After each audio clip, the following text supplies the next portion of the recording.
you don't just reduce the tax, whether it's corporate income tax or capital gains tax or a tax incentive for business to make them invest.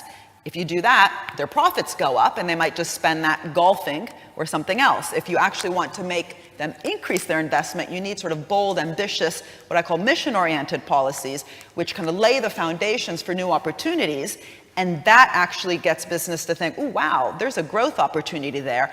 I will increase my investment. And then to increase the marginal rate of that investment, you could apply kind of icing on the cake through some sort of tax incentive.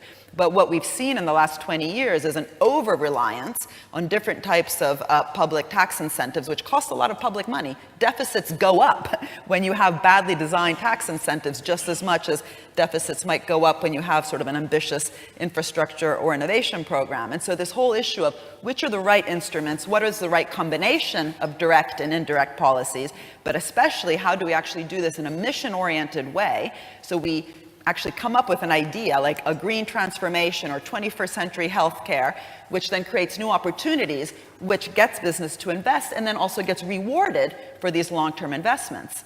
And yet we're almost doing the opposite. And to be honest, the mistakes that have happened in the policy area have been equally on the labor side as on the Tory side in this country.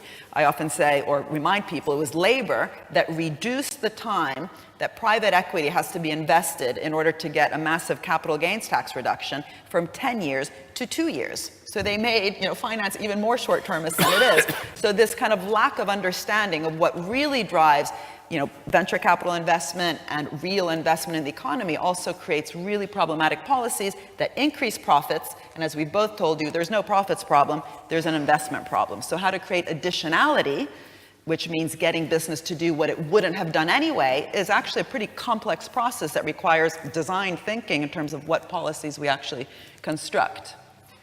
Martin, did you want to come back on that? Just one point, because it might be a